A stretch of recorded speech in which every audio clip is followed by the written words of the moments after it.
প্রিয় দর্শক, ক্যামেরার সামনে দেখতে পাচ্ছেন সুন্দর একটি বোন। সুন্দর বোন কেন আমাদের এখানে এসেছে বিস্তারিত তার মুখে শুনবো। আপু আসসালামু আলাইকুম, ওয়ালাইকুম আসসালাম। কেমন আছেন? জি আলহামদুলিল্লাহ ভালো। আপু আমাদের এখানে কেন এসেছেন? বিয়ের জন্য। বিয়ের জন্য এসেছেন তাই না? কেন আপনি দেখতে তো মাশাআল্লাহ সুন্দর আছেন, তো আপনার গ্রামে বিয়ে হচ্ছে না? না, সৎ মা যৌতুকের জন্য বিয়ে দিচ্ছিল। যৌতুকের জন্য বিয়ে হচ্ছে না তাই না? হুম, আপু কেমন মনের মানুষ চান? সুন্দর মনের মানুষ চাই। সুন্দর মনের মানুষ চাচ্ছেন তাই না? তার বয়স যদি বেশি হয়, সে প্রবাসী থাকে, ঘরে ঘরে বউ বাচ্চা আছে, এমন ভাই যদি আপনার দায়িত্ব নিতে চায়, আপনি কোনো সরি, এমন ভাই যদি আপনার দায়িত্ব নিতে চায়, আমি তাতে রাজি আছি, আমার কোনো সমস্যা নেই। আপনার কোনো সমস্যা নেই তাই না? আপু আপনার নাম? ফারিয়া, আপনার দেশের বাড়ি?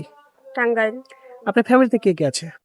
বাবা আছে, কৃষি কাজ করে। সৎ মা, সৎ ছোট বোন। আপনার বয়স? আপনার শিক্ষাগত যোগ্যতা? আপু কোনো ভাই যদি আপনার দায়িত্ব নিতে চায়, আপনার সাথে যোগাযোগ করবে কি করে? আপনাদের মাধ্যমে। আমাদের মাধ্যমে তাই না? সুপ্রিয় দর্শক, ডিসপ্লের উপর একটা নাম্বার দেখতে পাচ্ছেন, নাম্বারে হোয়াটসঅ্যাপ ইমো দুটোই আছে। যদি কোনো ভাই আপুটির দায়িত্ব নিতে চান, আপুটির একটা ছবি স্ক্রিনশট করে আমাদেরকে পাঠিয়ে দিবেন, আমরা আপুর সাথে যোগাযোগ করিয়ে দেবো। আপু নামাজ পড়া হয়?